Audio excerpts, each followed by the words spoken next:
અમૃત 2.0 યોજના હેઠળ પાલનપુરમાં વિકસિત માનસરોવર જનતા માટે ખુલ્લું મૂકવામાં આવ્યું।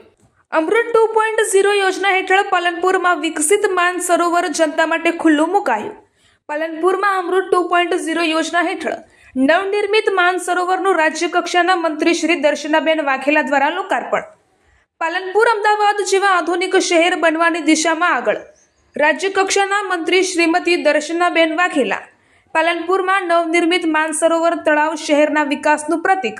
રાજ્ય કક્ષાના મંત્રી શ્રીમતી દર્શનાબેન વાઘેલા, શહેરી વિકાસ અને શહેરી ગૃહ નિર્માણ રાજ્ય કક્ષાના મંત્રી શ્રીમતી દર્શનાબેન વાઘેલાના વરદ હસ્તે પાલનપુર ખાતે પાલનપુર નગરપાલિકા દ્વારા કેન્દ્ર સરકારની અમૃત 2.0 યોજના હેઠળ નવનિર્મિત માનસરોવર તળાવનું લોકાર્પણ કરવામાં આવ્યું હતું। કેન્દ્ર અને રાજ્ય સરકાર દ્વારા શહેરી વિસ્તારોમાં મૂળ સુવિધાઓનો વિકાસ કરવા માટે વિવિધ યોજનાઓ અમલમાં મૂકવામાં આવી છે। અમૃત 2.0 યોજના અંતર્ગત શહેરમાં પાણી સંરક્ષણ, પર્યાવરણ સંરક્ષણ અને નાગરિકોને સુવિધાસભર માહોલ મળે તે માટે મહત્વપૂર્ણ કામો હાથ ધરવામાં આવી રહ્યા છે।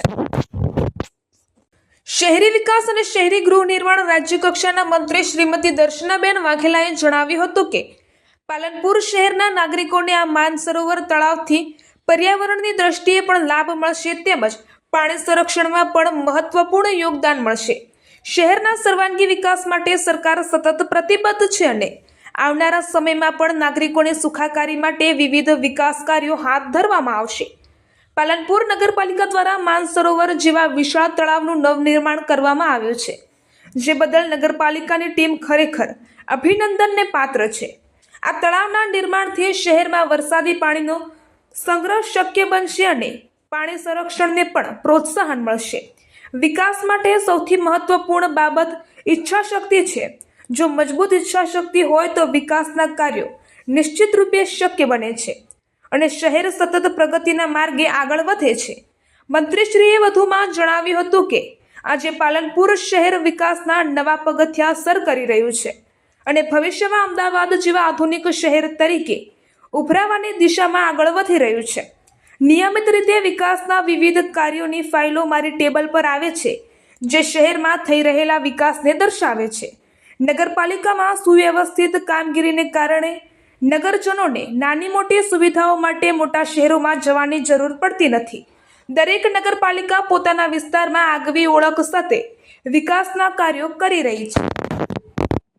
આજે પાલનપુર મુકામે અમારા અમૃત 0ની ગ્રાન્ટમાંથી માનસરોવરનું જે લોકાર્પણ છે એમાં હું ઉપસ્થિત રહી છું।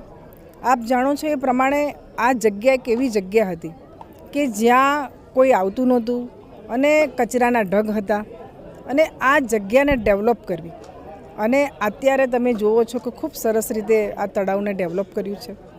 સાથે સાથે હું એ વાત જરૂર કહીશ કે અમારા પૂર્વ મંત્રી કાંતિભાઈએ આની શરૂઆત કરી હતી કે ભાઈ આ જગ્યાએ એક સારું ડેવલપ તળાવ બને, પરંતુ અમારા નગરપાલિકાના પ્રમુખ અને અમારા ધારાસભ્યના સહયોગથી આજે આ તળાવ ડેવલપ થયું છે।